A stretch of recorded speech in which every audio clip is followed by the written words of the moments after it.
O my Lord, save my nation, save my nation, save my nation.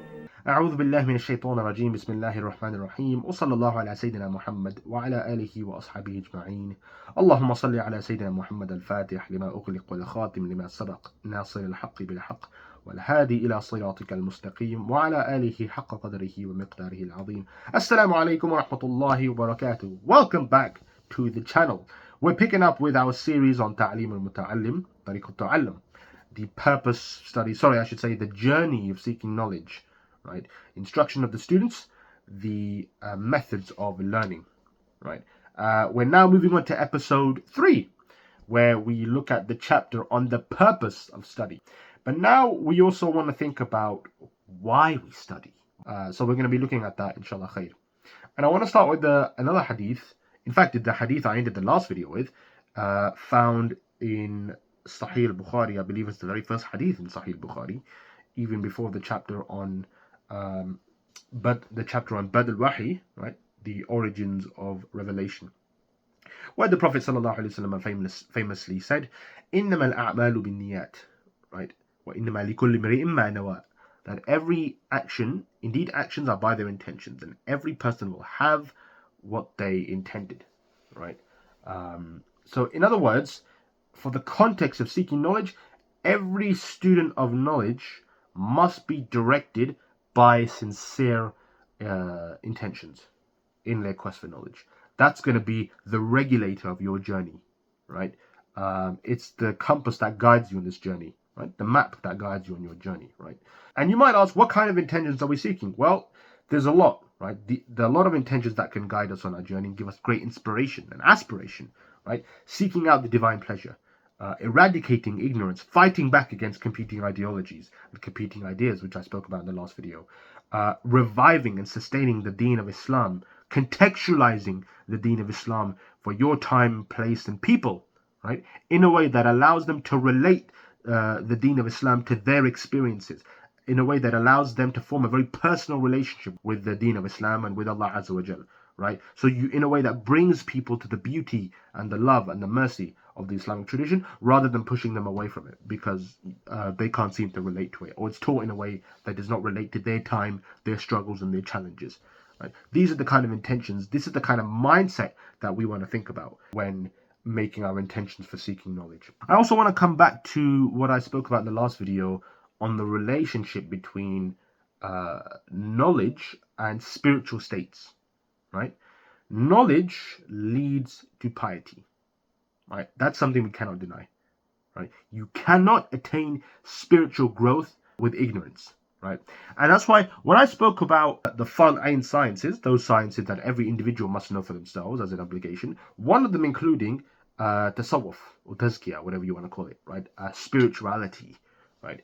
That's science that is directly related to your spiritual development and growth, right? This growth cannot take place without knowledge of the Sharia. There is a hierarchy of the sciences that the ulama affirm, and they describe in a lot of detail in the books. I'm not going to go into that. That's a separate discussion. But my point is, we cannot attain spiritual growth without the fiqh, without first understanding the law, right? We cannot earn Allah Azza wa Jall's pleasure if we don't even understand and know how to correctly implement His legislation, right? But then at the same time, we cannot hope to correctly understand and implement His legislation in a way that loses its meaning, in a way that is devoid of wisdom, in a way that is devoid of purpose, and that comes through tasawwuf, right? So the two go hand in hand, right? So we cannot go on the journey of suluk without proper preparation. It is the fiqh that gives us that guidance, that regulation to go on this journey of suluk and to do it properly. And at the end of the day, that's not easy, right? If you dedicate yourself to serving the deen 10, 15, 20, 25, 30 years, and you don't get an ounce of recognition for it, right? Even sincere, genuine recognition and validation, are you going to be inclined to serving the deen? Let's honestly ask ourselves, myself included, let's honestly ask ourselves that question. If we weren't recognized for it at all, in fact, the opposite, we were constantly criticized, vilified, humiliated, even pushed out of the community because of it, are you really going to be if you look deep inside yourself deep enough inside yourself, are you really going to want to continue serving in this path? Very, very few people can genuinely, hand on heart, say yes. And sincerely say yes, right? With all passion and conviction. We ask Allah Azza wa Jal to make us among those few. Ameen. The last point I want to make before I conclude the video, the student is honored by his modesty. Right? So there's many reasons we go out to seek knowledge, right? As I mentioned at the top of the video. First and foremost should be the seeking of the divine pleasure, right?